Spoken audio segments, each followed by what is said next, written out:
I have written an intro to this video like 5 times, and I mean, I don't know. It just never seems to fit or convey the message that I want to send. Intros to videos, they're a tough nut to crack.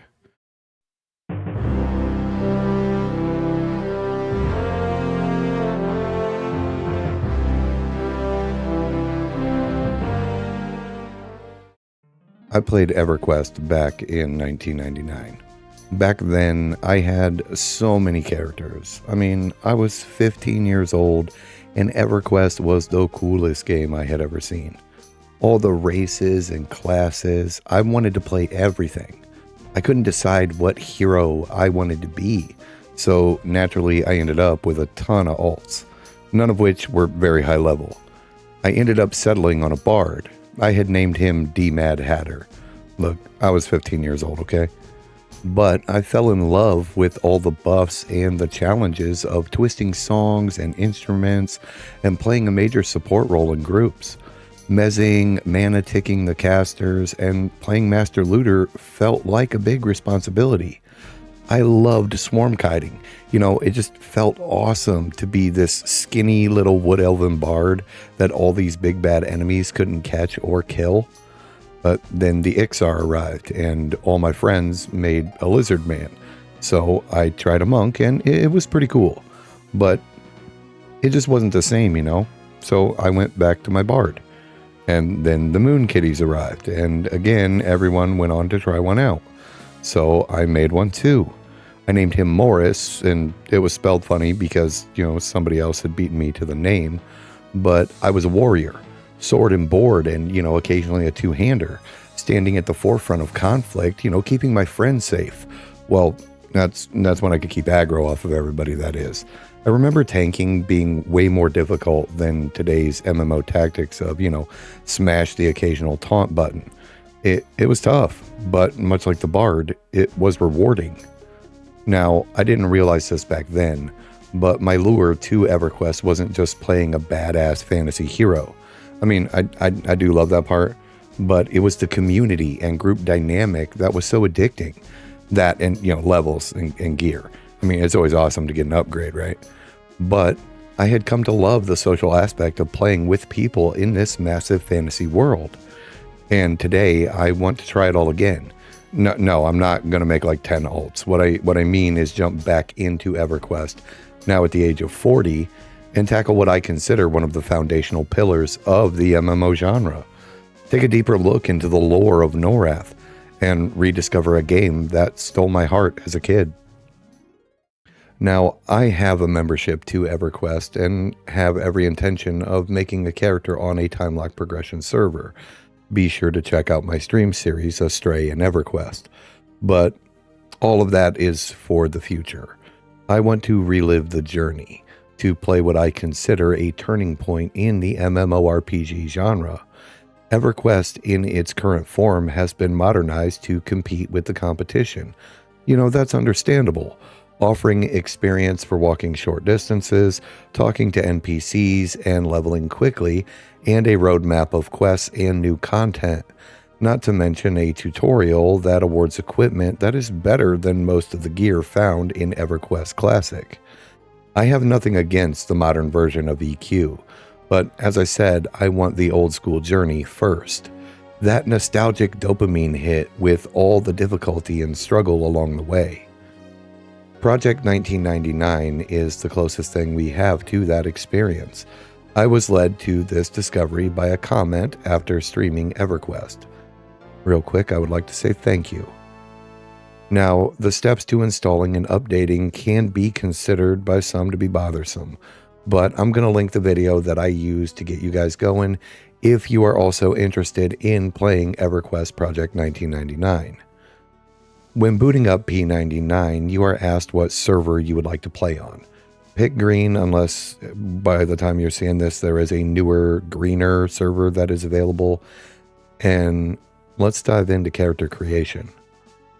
Now, there is a lot to unpack when it comes to what character, race, class combo that you can play. Each class has strengths and weaknesses. Some are good at, solo play, others require groups. My suggestion is go ahead and use the Project 1999 Wiki. It will become your best friend. Now, a lot, and I mean a lot, of that information is years old, but it will guide you and help you to make a decision if you're struggling on the who's, what's, wins, and wheres. Or, like me, you can say, that sounds fun, and pick a class because you want to play it, and that is also fine. I'm not very big personally on the meta or best in slot character or who's the baddest class or best soloist. My take, play what you love.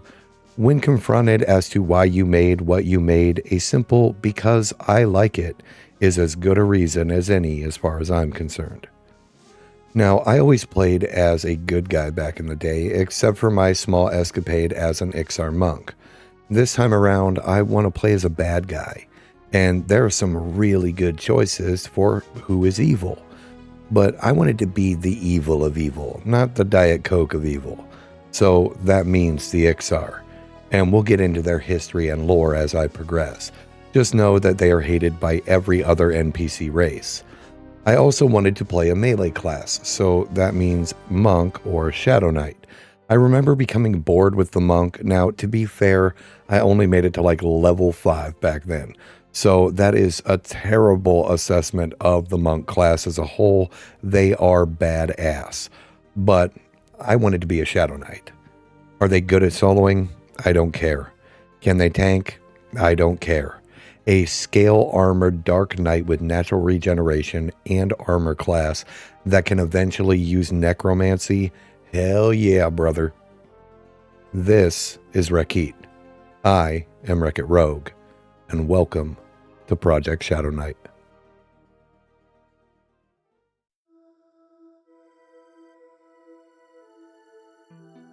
Sometimes referred to as New Cabilis, the Iksar city of Cabilis stands at the heart of the Iksar Empire.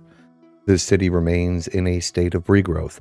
It is a large walled community nearing the center of the continent of Kunark, and is the largest bastion of the Iksar people. Comprised mostly of stone, clay, and wood, the city of Cabilis takes on a complex balance of stonework and carpentry. The nature of regrowth in such a warm and boggy wetlands requires a lot of effort to maintain, due to treacherous ground that can become weakened as structures begin to settle. Because the Iksar are still rebuilding the city, many of its inhabitants reside in leathery tents and camp circles that are kept warm in the frigid nights by community fires. The clock caste of Iksar are the merchants and traders of this once proud race. They dominate the majority of the city's inner workings and have turned many of these community campsites into bazaars, where they hawk their traded goods and compete for customers. Apart from them is the Haggle Baron, an actual shop which deals in Bristol silk and curescale armor, and seems to hold dominance over the market. Cabilis is divided into two major sectors. East Cabilis is the cultural center of the city. Within lies the guild hall of all but the necromancers. This is also where the bulk of the Iksar military resides. West Cabilis is an entirely different world. Dominating the space is the Tower of Death, stronghold and home to the necromancers of the Iksar people, and feared by many of the common folk, and for good reason. Within their tower are sacrificial works of the arcane, and studies into the darker forms of magic, unlife, and chaos. The merchants of West Cabilis fall under the rule of the tower, and not the Haggle Baron, though it is difficult to say which is the harsher master. The Iksar, although united in a common cause, show their history in their leaders. The strength of the Iksar reside within the leadership of the guilds, each bearing a strong and powerful personality. This leads to conflict and struggle for dominance over Cabilis. The warlord of the Warriors Guild provides troopers to act as the city guards, and they have developed a tenuous alliance with the Tower of Death, whose silent and fearful presence provide the warlord with more power over the Iksar. On the opposing side resides the Lords of Pain and their Shadow Knight Crusaders of Green Mist. They act as an additional branch of the law of Cabilis and defense to the city proper. They have united with the Scaled Mystics and have found common cause through religion. Finally, resting in the midst of all of this sits Grandmaster Glox, quietly seeking truth from within. His calm and silence unnerves the other lords of Cabilis, surrounded by his clutch of swift-tail warrior monks that have turned their already dangerous frames into living weapons, unsure of what course of action the Grandmaster Monk will pursue upon rising from his long meditation. Although Cabilis was once simply a small town in the Iksar Empire, it now acts as the center of Iksar civilization. When the Emperor Ganek of the Iksar clashed with the dragon Jaladar over the Field of Bone, it left both dead. This event marked the end of the war between the Iksar and the Ring of Scale. Unfortunately, the dragons had one last act of violence to inflict upon the Iksar people. They destroyed the Imperial Palace, and with it all of Ganek's hatchlings, leaving the Iksar without an heir to the throne. Without their emperor to guide them, the Emerald Circle was formed, consisting of 5 noble families determined to rebuild what had been lost in war. However, their ambitions caused a schism. Each respective noble became a lord over separate factions of the Iksar people, and for the first time since Emperor Venral had united them as a single fighting force, the Iksar became a divided people. Soon after, the various tribes began to war with one another. This was heavily influenced by the Ring of Scale, who worked amongst the Iksar, covertly sowing treachery and deceit amongst its people to topple the once proud race. Finally weakened by infighting, the Iksar Empire fell into ruin. Slave revolts, brazen attacks by goblins and giants eventually reduced the empire to ash and rubble. Finally free of Iksar rule, the other races of Kunark began their own struggle and conquest for dominance over the land. Broken and defeated, the Iksar sought refuge in the town of Cabilis, slowly rebuilding their strength and transforming the once nondescript town into a capital of power and unity. And this is where my story begins.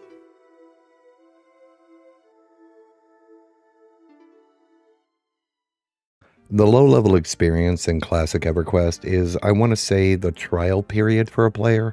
This is where players who want instant gratification and levels by simply walking short distances and talking to NPCs will quit the game. Well, unless you are playing live EQ on an official server and play the Doom and Gloom Kobold tutorial, where you are handed magic items and experience for standing around. Classic Everquest wants you to work for your gains, killing low-level monsters and selling random drops to vendors to earn that first piece of platinum. Classic Everquest wants you to play it.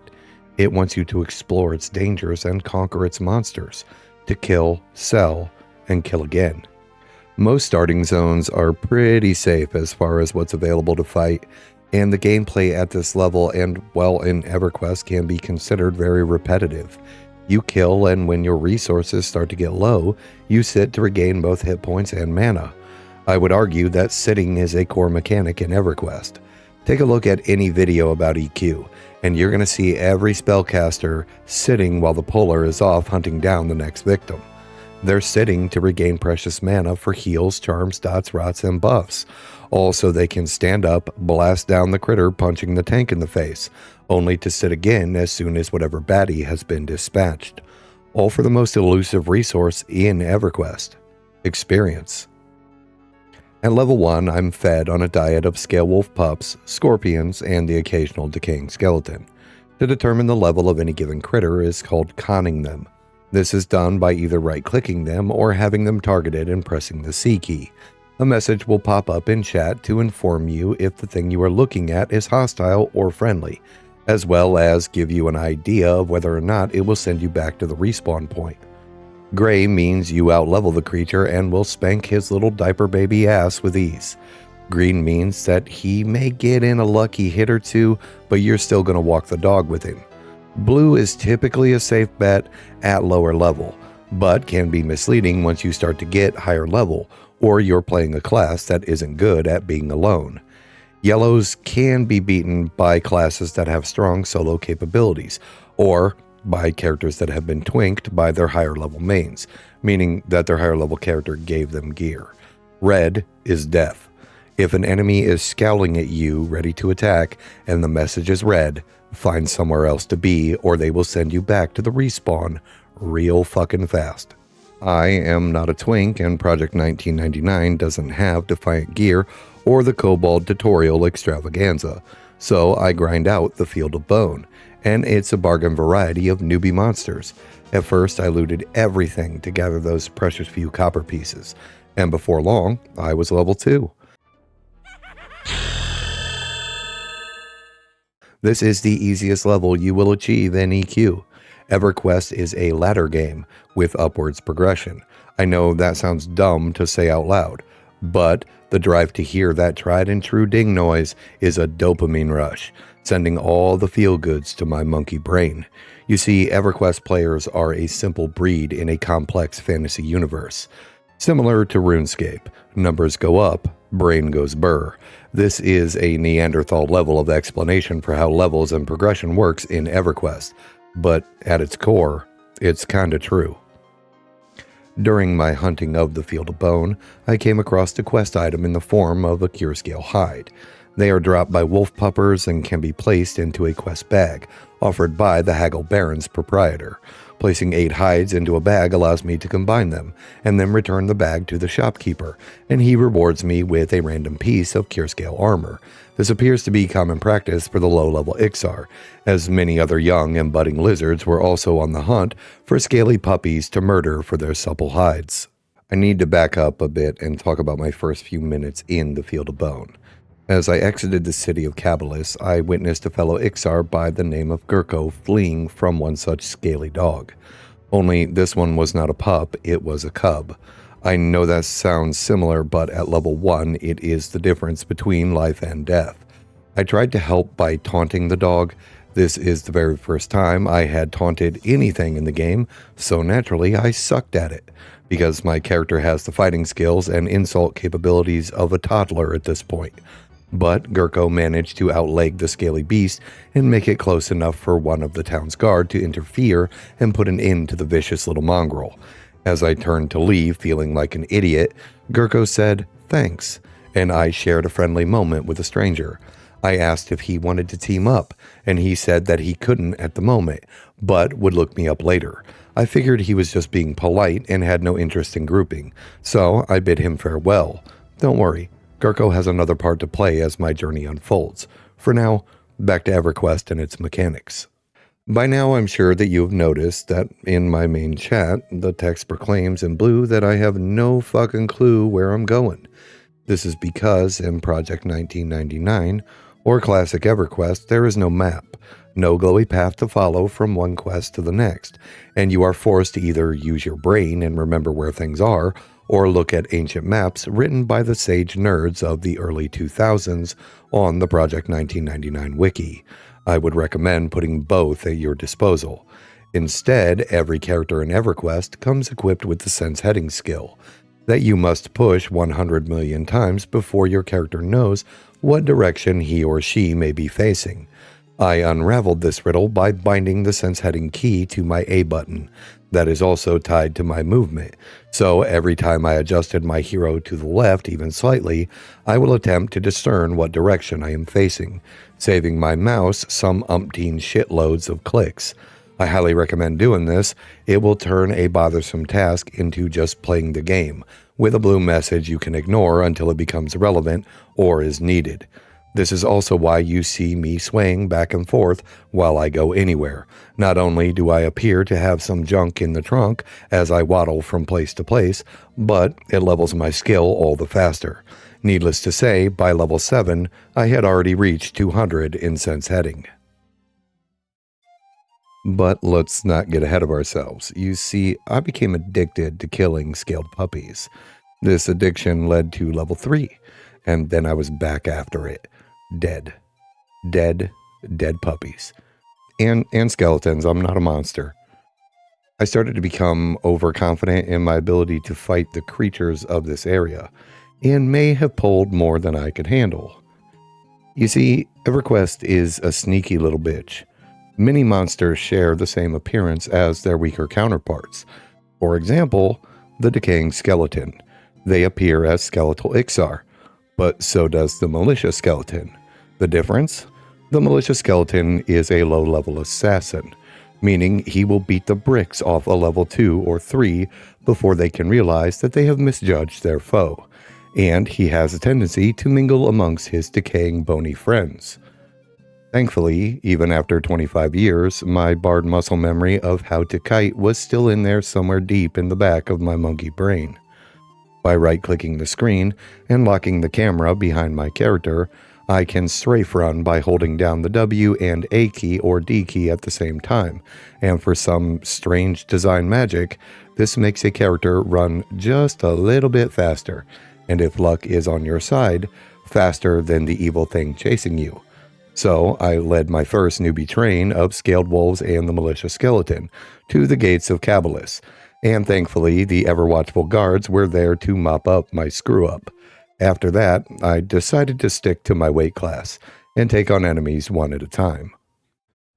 Nighttime in Everquest is dark, not just a little darker. No, if your character race is not equipped with some degree of night vision, you can't see squat.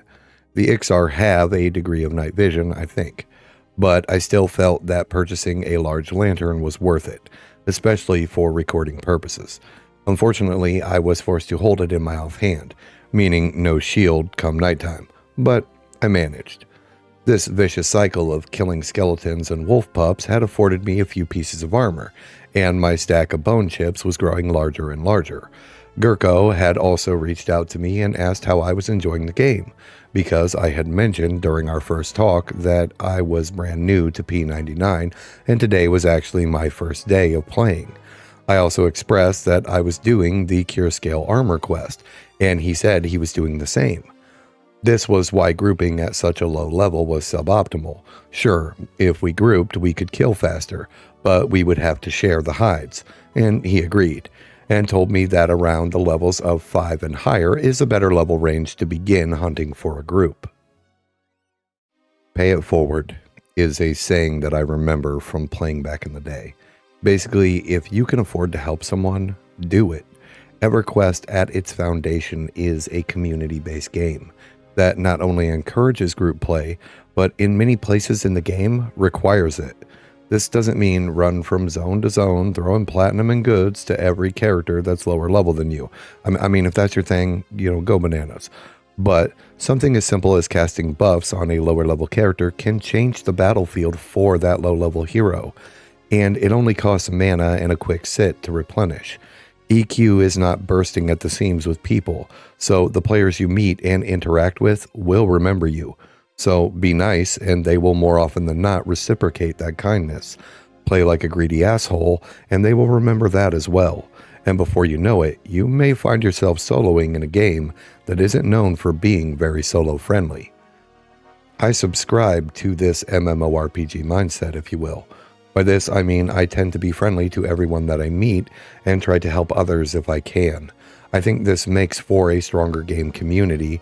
During my time in the Field of Bone, I tried to rescue other players if they appeared to be in trouble by using my taunt skill to pull enemies off of them, and offered bone chips to fellow Iksar necromancers. Now I know that as a Shadow Knight I will also need bone chips, for they are a spell component that is consumed to summon skeletal pets. But Shadow Knights don't get access to spells until level 9, and that was a ways away, whereas necromancers can use them from level 1. And with that I hit level 5. Not much in my gameplay had changed, other than now every time I leveled I celebrated by murdering a froglock slave in the tunnel right outside of Cabilis. It's the little luxuries in life that keep us going, I also got into the habit of banking my platinum every time I visited town to turn in my Cure Scale bag. During one of my runs, I had earned up enough platinum to purchase a mask. It only cost me 1 platinum. The mask offered a +2 to both dexterity and stamina. I felt like it was a good buy. Upon returning to the field, I encountered Greg, a high-level player who offered me a pair of bracers. Each raised my strength by +3 and hit points by 20, and had some resistances, along with a springwood club that looked like it was designed to do God's work. The thing was that Shadow Knights couldn't use it. For, the low-level character, this thing was a game changer. And sure, I could have tried to sell it to make some platinum, but Greg had given it to me for free. remember what I said earlier about paying it forward? I immediately messaged Gurko and asked him what class he was. He replied that he was a monk. That was all the information that I needed, and I passed the club over to him. We had another friendly chat about the game, and I told him that maybe someday we could group up and thrash some bad guys together. He agreed, and we added each other to the friends list, which, to be honest, I have no idea how to check. But it was nice to make a friend. We wished each other farewell and both went back to our killing, looting, and sitting. To be honest, unless I bit off more than I could chew, I really didn't have to sit all that often as a Shadow Knight. Now, I'm sure that this will change as I gain levels, but it's nice to be able to kill non-stop. I also managed to sell 4 stacks of bone chips to a higher level player. And to be honest, I don't know the cost of bone chip stacks, but he gave me 40 platinum for the lot, and I feel like that was worth. My platinum stack was on the rise, and I was starting to find a groove within this cure scale grind. Killing pups was almost unnoticeable XP, but the bag turn-in was still really good XP, and I still had some armor slots that were empty. And armed with shiny new bracers, I turned my cure scale grind to maximum efficiency, killing wolf pups by the droves, and turning in bag after bag after bag. Then, when nearing level 7, I was headed back out to the field to continue my onslaught when I saw this crazy shit. A high elven enchanter had charmed King fucking Kong and was parading it around the newbie area and actually sicked it on the guards. I'm going to be honest, I feel like the class descriptions for each class needs to be reworded just a bit. Let's see here. Enchanter. Enchanters are the most subtle of spellcasters, with little focus on doing damage directly, but tremendous impact on the world around them. What the fuck does that mean? Enchanters are primarily a magic-using class with the ability to wear cloth armor, wield blunt weapons, and daggers. I don't quite think that conveys quite the right message. Let me try to rewrite it. Enchanters, own your very own giant fucking gorilla. That's better. Now, to be fair, the Iksar guard won the fight, but she lived, and the whole escapade looked more like a "hey, guys, hold my beer" moment than an actual attempt to kill the guards. Regardless, it was pretty cool to watch. With Magilla Gorilla dead and the show over, I went back to my cure scale ways, only occasionally breaking up the turn-in bag monotony to murder a froglock slave. You gotta keep those little shits in line. A handful of cure scale bags later, and I was level 7. And it felt like a really awesome and productive first day on Project 1999 Everquest. I mean, are we still in the intro, or has this become something else entirely?